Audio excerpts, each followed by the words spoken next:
Salut tout le monde, on se retrouve aujourd'hui pour une nouvelle vidéo sur ma chaîne et aujourd'hui on va parler update lecture. J'ai 5 romans à vous présenter et du coup on va commencer tout de suite. Le premier livre dont je dois vous parler, il s'agit de 13 à table, donc d'un collectif d'auteurs publié aux éditions Pocket. C'est un roman qui a été publié pour les Restos du Cœur car un livre acheté est égal à 4 repas distribués. C'est un livre que j'ai reçu durant un concours de Pauline de la chaîne Patatras et je suis ravie, ça m'a permis de découvrir plein d'auteurs différents, d'auteurs contemporains français et aussi thrillers. Alors ça va être compliqué, je vais vous en parler vraiment brièvement. J'ai beaucoup aimé ce collectif. Alors tout ne m'a pas plu au niveau des nouvelles clairement, mais bon, sur 13 auteurs, les 13 n'allaient pas me plaire, je le savais d'avance. Celles qui m'ont le plus marqué sont quand même Maxime Chatham, Caril Ferré, Agnès Martin-Lugan, Marc Lévy et Franck Tillier. Donc c'est vraiment les 5 auteurs, je crois que j'en ai dit 5, qui m'ont le plus plu au niveau de leurs nouvelles. J'ai beaucoup aimé leurs plumes, mais ça m'a aussi permis de découvrir d'autres plumes dans ce roman. Je vais pas forcément vous en dire plus parce que je peux pas vous parler d'intrigue, de personnages et tout, mais voilà, ça m'a permis de découvrir des auteurs sympas, des auteurs contemporains français vers lesquels je ne me serais pas forcément tournée habituellement. Et voilà, donc je vous conseille parce que vous faites une bonne action en achetant ce bouquin et en plus vous pouvez découvrir plein d'auteurs contemporains et thrillers français. Je pense que c'est quand même un bon plan. Ensuite, j'ai lu en e-book le tome 4 de la saga A comme association, Le subtil parfum du soufre de Pierre Bottero. Alors c'est un court roman clairement, hein, c'est en grand format, ils font 150-200 pages, en poche ils font 100 pages, 150 pages grand max, donc c'est vraiment des courtes histoires, mais j'aime beaucoup, ça me permet de découvrir la plume de Pierre Bottero et d'Eric Lhomme au fur et à mesure de la saga. Ce tome-là était sur le personnage de Ombre, donc c'est la deuxième fois que je l'ai rencontré. J'ai beaucoup aimé cette histoire, bon je la trouve encore un peu trop courte comme toutes les autres, mais malheureusement j'aimerais que ce soit beaucoup plus expliqué, développé, mais bon ça reste une saga jeunesse, alors je sais pas trop, on verra bien, mais j'avoue que ces tomes là pour le moment je les trouve un peu trop courts, même si ça reste de très bonnes histoires, il y a de l'action, l'intrigue est vraiment bonne.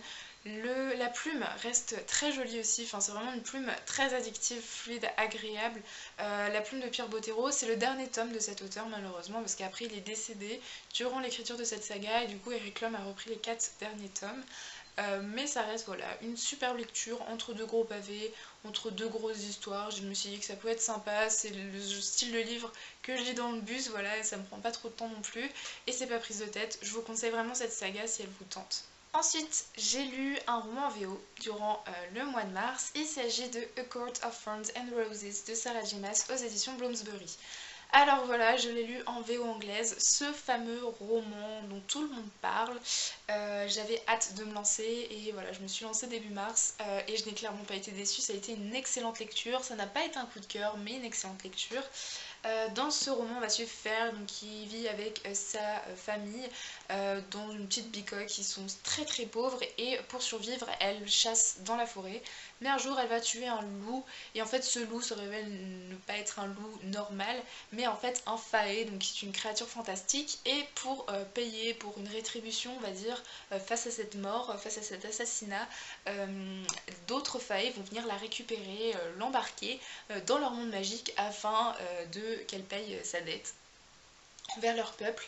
Je vais pas vous en dire plus histoire de pas vous spoiler non plus, mais j'ai adoré cette histoire. Déjà les personnages, on a des personnages assez charismatiques, très attachants et que j'ai beaucoup aimé suivre. Déjà le personnage de Fer qui est une jeune fille rebelle avec un gros caractère, même si c'est vrai que son caractère évolue au fil du bouquin, mais ça m'a pas tant perturbé que ça.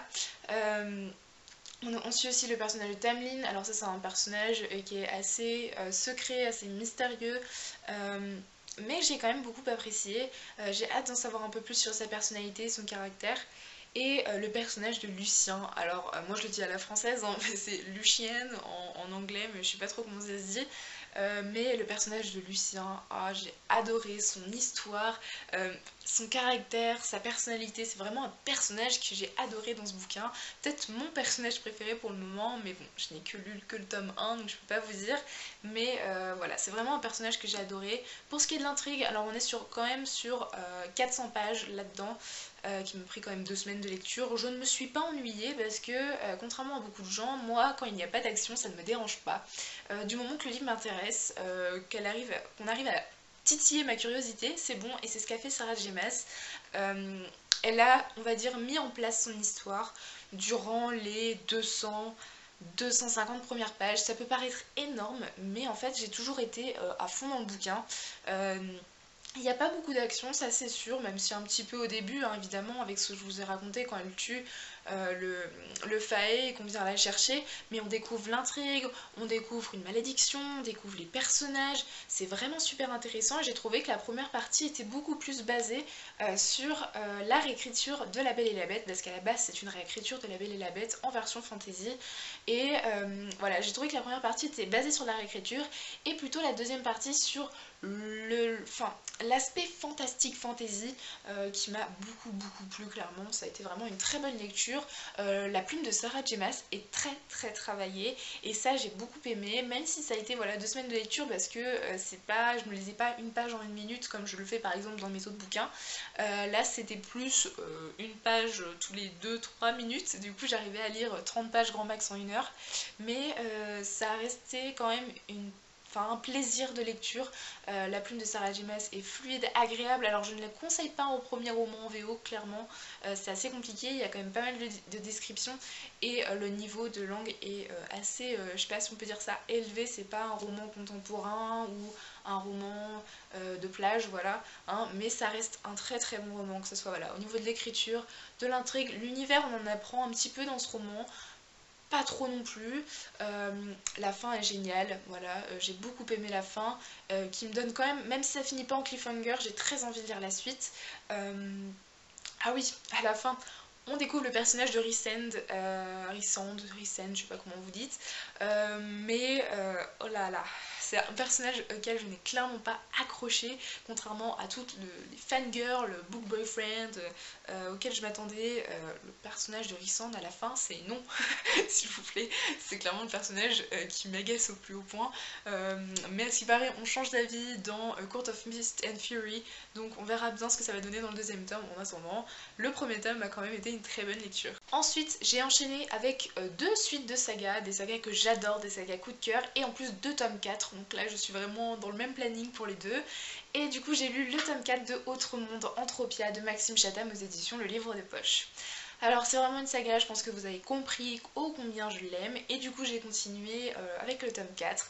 Alors on est dans le premier tome du 2e cycle, donc on retombe sur une nouvelle intrigue, des nouveaux méchants si on peut dire, des nouvelles menaces, et j'ai vraiment adoré. L'auteur étant totalement son univers, étant totalement son intrigue, il crée de nouvelles choses, enfin il renouvelle tout et j'ai trouvé ça génial. On reste quand même avec les 3 premiers personnages depuis le tome 1.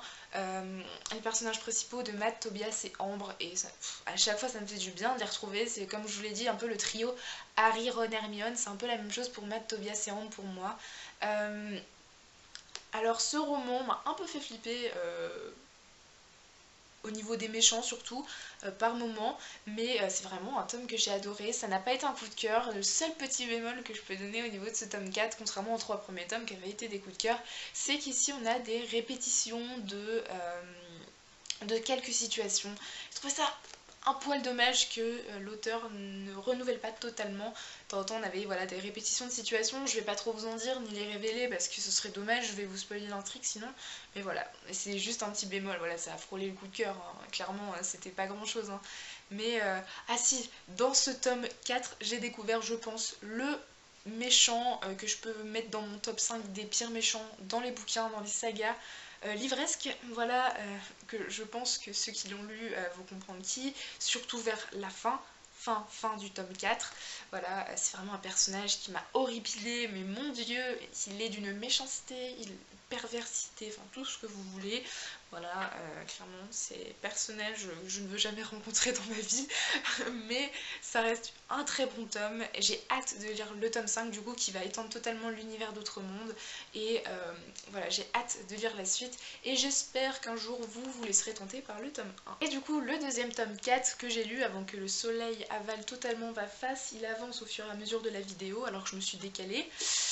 Du coup le deuxième tome 4 que je me suis lu, il s'agit des Étoiles de Noces Aide, donc origine première partie de Sophie Jomain aux éditions J'ai lu. Alors ici, comme vous le savez, comme ils sont derrière là, les 3 premiers tomes, j'adore cette saga, les 3 premiers tomes ont été un coup de cœur. et le tome 4 non plus n'a pas été un coup de cœur. Voilà. Alors que pareil que Autre Monde, c'est peut-être le fait que ça soit un tome 4, je ne sais pas pourquoi. Mais ce tome, alors on est dans une saga fantastique romance, ce tome-là est clairement porté sur le fantastique, même s'il reste quand même un fond de romance. Mais je trouvais voilà, que ça changeait parce que les 3 premiers tomes même, étaient assez équilibrés entre les deux. Et finalement celui-là on était porté sur le fantastique je trouve. L'intrigue était encore au top, addictive au possible, plein d'actions, de révélations.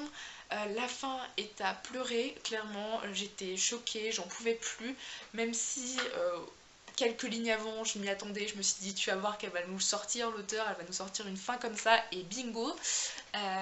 Ouais, non, l'auteur est clairement sadique sur la fin, je suis désolée mais c'est juste pas possible de tenir comme ça. J'en avais juste envie de se jeter sur le tome 5 pour connaître la suite. Retrouver le personnage de Anna a encore un grand plaisir, c'est vraiment une jeune femme maintenant que j'adore suivre. Alors ce qui a fait que c'était peut-être pas un coup de cœur dans ce tome 4, c'est qu'il m'a manqué clairement un personnage, un de mes personnages préférés dans cette saga, et ça m'a fait un petit manque, même si ce manque a été clairement rempli par le nouveau personnage de Grigor, voilà. Je pense que ceux qui l'ont lu sont au courant de ce gars, comment il est dans ce roman. Il est juste à craquer, il est arrivé dans mon top des book boyfriends, voilà, enfin, je sais pas comment on peut pas craquer devant un gars pareil, mais en tout cas, j'ai été trop contente de découvrir ce personnage, de découvrir, enfin, de retrouver les autres personnages, et voilà, c'est vraiment une saga que j'adore. La plume de Sophie Gemin est addictive au possible, c'est le genre de bouquin que tu lis en 3 jours alors qu'il fait 500-600 pages, tu fais ok, d'accord, tout va bien, tu te jettes la tête la première dans ce bouquin, tu comprends rien, au bout de 2 jours tu l'as fini. Non, c'est vraiment une saga que je vous recommande énormément si vous aimez la romance et le fantastique. Du coup je vous recommande énormément cette saga si vous n'avez pas encore commencé, foncez. En plus les couvertures sont magnifiques et maintenant les 5 tomes sont sortis chez J'ai lu en poche, donc si vous voulez absolument la suite vous pourrez l'acheter en entier, et j'ai hâte de me plonger dans le tome 5 qui est le dernier tome de cette saga. Voilà tout le monde, cette update lecture est terminée, alors j'espère qu'il vous aura plu. Je vais essayer d'en refaire un prochainement histoire de rattraper un peu le retard que j'ai pris. J'ai pris beaucoup de retard sur mon blog, j'aimerais bien être à jour sur ma chaîne YouTube. Et avant que le soleil m'avale complètement la face, je vous souhaite de très bonnes lectures et je vous dis à très bientôt dans une prochaine vidéo. Bye!